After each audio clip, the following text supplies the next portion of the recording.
गवारफली की उन्नत खेती। तो किसान भाइयों, आज की वीडियो में हम बताने जा रहे हैं गवारफली की उन्नत खेती के बारे में। आपको संपूर्ण जानकारी उपलब्ध कराएंगे। गवारफली की उन्नत खेती करने के लिए हमको कौन से वो चुनिंदा बीज लगाना चाहिए, स्प्रे शेड्यूल क्या रखना चाहिए और खाद में क्या रखना चाहिए, और कुछ चलिए किसान भाइयों, और बरसात में हमको किस विधि से इसको करना चाहिए।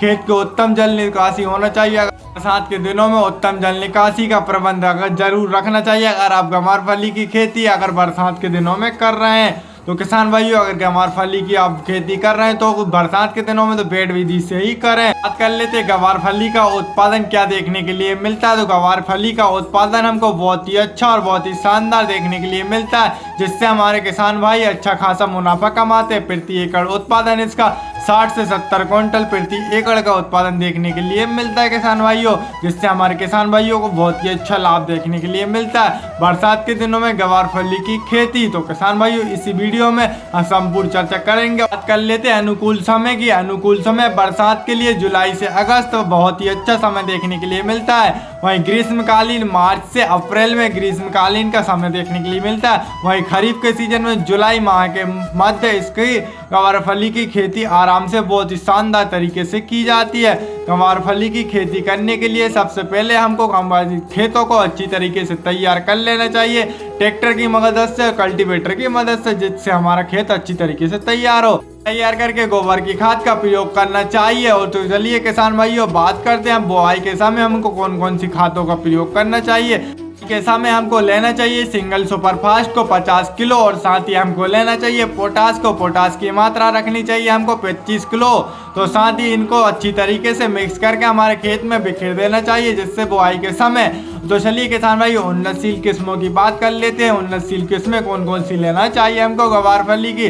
वो उन्नतशील किस्में कौन सी है जो इसमें अच्छी तरीके से उत्पादन देखने के लिए मिले। किस्मों में सबसे पहले नंबर पर लिया हमने स्टार 610। ये भी बहुत ही शानदार बीज देखने के लिए मिलता है। इसके प्रति किलो की कीमत 250 से 300 रुपए देखने के लिए मिलती है। दूसरे नंबर पे गुलाब कंपनी की नीलम 51 को लिया है। इसका हमको प्रति किलो का बीज का रेट 680 रुपए प्रति किलो का देखने के लिए मिलता है। नंबर पर लिए हमने बीएनआर कंपनी की मानसी। इसका प्रति किलो का रेट 550 रुपए देखने के लिए मिलता है। नंबर पे लिए हमने नामधारी सीड्स की क्लस्टर पेन। से भी बहुत ही शानदार बीज देखने के लिए मिलता है। प्रति किलो का बीज 460 रुपए के लगभग इसका बीज देखने के लिए मिलता है। 5 पे लिए हमने क्लस्टर बीज 90 का प्रति किलो का रेट हमको लगभग 1000 रुपए प्रति किलो का देखने के लिए मिलता है। तो किसान भाई, ये टॉप 5 हमने जो अभी आपको गवारफली की उन्नतशील किस्में बताए, इनमें से किसी भी एक को आप लगाकर आप अपनी गवारफली की खेती अच्छी तरीके से, बहुत ही शानदार तरीके से कर सकते हैं और अच्छा उत्पादन भी ले सकते हैं। बात करते हैं किसान भाई, प्रति एकड़ सीड्स की कितनी जरूरत होती है। प्रति एकड़ सीड्स की जरूरत होती है लगभग किसान भाइयों 4 किलो से 5 किलो के लगभग हमको प्रति एकड़ सीड्स की जरूरत होती है। किसान भाइयों, गवारफली का बीज खेतों में लगाने से पहले एक बात का ध्यान रखना चाहिए कि बीजों को अच्छी तरीके से बीज उपचार कर लेना चाहिए। तो चलिए किसान भाइयों, बात करते हैं पंक्तियों में गवारफली की खेती किस विधि से और कैसे करते हैं। चलिए बता करते हैं। और पंक्तियों की लाइन डिस्टेंस कितना रखना चाहिए। तो लाइन से लाइन की दूरी हमको गवारफली की 2 फीट रखना चाहिए, और पौधे से पौधे की दूरी 15 से 20 फीट रखना चाहिए। भाइयों, बात करते हैं खरपतवार नियंत्रण। खरपतवार नियंत्रण के लिए निंदाई गोड़ाई का सबसे अच्छा उपाय देखने के लिए मिलता है। भाइयों, बात करते हैं सिंचाई व्यवस्था के ऊपर। सिंचाई व्यवस्था वैसे तो बरसात के दिनों में ज्यादा सिंचाई की जरूरत नहीं पड़ती है, और किसान भाइयों अगर बरसात नहीं होती है तो समय समय से हमको गवारफली में पानी छोड़ते रहना चाहिए। भाइयों, अगर आप बेड विधि से गवारफली की खेती कर रहे हैं तो आपको बेड विधि से बेड की दूरी कितनी रखना चाहिए और बेड की ऊंचाई कितनी रखना चाहिए। चलिए बताते हैं। बेड से बेड की दूरी 2.5 फीट से 3 फीट के लगभग रखनी चाहिए। भाइयों, बात कर लेते हैं गवारफली की प्रथम तोड़ाई कब होती है। तो प्रथम तोड़ाई इसकी 45 दिन से लगभग 50 दिन के मध्य होती है। और चलिए बात करते हैं किसान भाई, प्रति एकड़ उत्पादन उसका 60 क्विंटल से 65 क्विंटल के लगभग प्रति एकड़ का उत्पादन देखने के लिए मिलता है। भाइयों, बात करते हैं गवारफली की 1 एकड़ में लागत लगभग 20,000 रुपए की आती है। चलिए किसान भाइयों, बात करते हैं बाजार भाव की।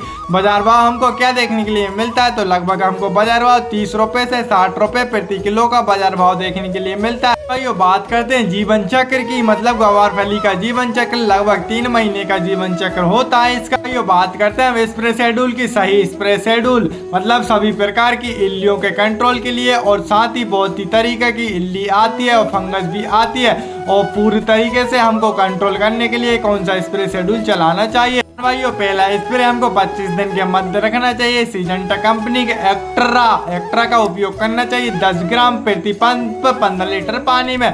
वहीं यूपीएल का साफ फंगिसाइड का उपयोग करना चाहिए 40 ग्राम प्रति 15 लीटर पानी में। इसको उपयोग करना चाहिए पहले स्प्रे में। बात करते हैं दूसरा स्प्रे, लगभग हमको 40 से 50 दिनों के मध्य करना चाहिए और तीसरा स्प्रे 60 से 70 दिन के मध्य करना चाहिए। किसान भाइयों बात करते हैं अब दूसरे स्प्रे में कौन कौन सी दवाई रखना चाहिए। दूसरे स्प्रे में हमको यूपीएल के लेंचर गोल्ड रखना चाहिए 40 ग्राम प्रति पंप 15 लीटर पानी में। इसके साथ इंसबलोन टॉनिक रखना चाहिए 25 ml प्रति पंप 15 लीटर पानी में।